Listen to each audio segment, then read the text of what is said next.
মই দিয়ক চিনি পোৱা নাই। পাৰিছো কিয় নোৱাৰিম? এই চহৰৰ গোটেই হত্যা, ধৰ্ষণ, দুৰ্নীতি, ভ্ৰষ্টাচাৰত এইবোৰৰ লিপ্ত থকা আপোনাৰ নিচিনা মানুহ ৰূপী জানুৱাটোক ধৰিব নোৱাৰে। কথাবোৰ অলপ নম্ৰ সুৰত কওক। মই আপোনাৰ লগত বুজাবুজি কৰিব আহিছো, আৰু যিটো আপোনাৰ কাৰণে ভাল আৰু মোৰ কাৰণেও ভাল। মোৰ একো আপোনাৰ লগত বুজাবুজি কৰিবলৈ নাই। মোক চিধাকৈ কৈ দিয়ক, মোৰ ভণ্টিক ক'ত লুকুৱাই ৰাখিছে? তাইক এতিয়াই ঘৰলৈ লৈ আহক। আপুনি মোক অনুৰোধ কৰিছে নে নিৰ্দেশ দিছে? মই আপোনাক অনুৰোধ কৰা নাই, নিৰ্দেশো দিয়া নাই। কেৱল মই মোৰ ভণ্টিক মোৰ ওচৰত সুখৰিলে বিচাৰিছো। নহ'লে পিহি পেলাম আপোনাৰ।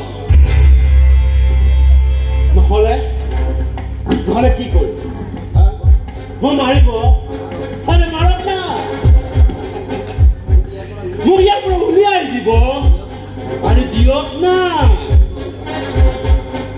কিন্তু মনত ৰাখিব, আপুনি মোক কৰা প্ৰতিটো অপমানৰ হিচাপ মই আপোনাৰ ভণ্টিৰ ওপৰত এটা এটা কৰি লওঁ।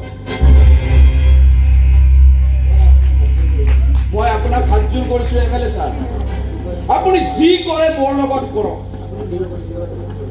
আৰু এটা কথা মনত ৰাখিব, আপুনি মোৰ ভণ্টিৰ লগত একো নকৰিব।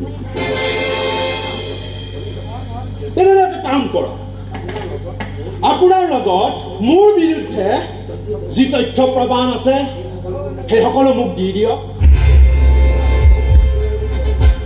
আৰু নিউজ চেনেলৰ আগত কৈ দিয়ক মোৰ বিৰুদ্ধে তোলা সকলো তথ্য প্ৰমাণ মিছা বুলি। পাৰিব আপুনি? আৰু যদি পাৰে, আপোনাৰ ভণ্টি এতিয়াই আপোনাৰ ঘৰ পাব। আপুনি মোক ব্লেকমেইল কৰিছে নে ভয় দেখুৱাইছে? আপুনি কোৱা মই এটা কাম কৰিব নোৱাৰো। মই সেই দুখীয়া মানুহবোৰৰ আশাত চেঁচা পানী ঢালিব নোৱাৰো। আৰু যদি নোৱাৰে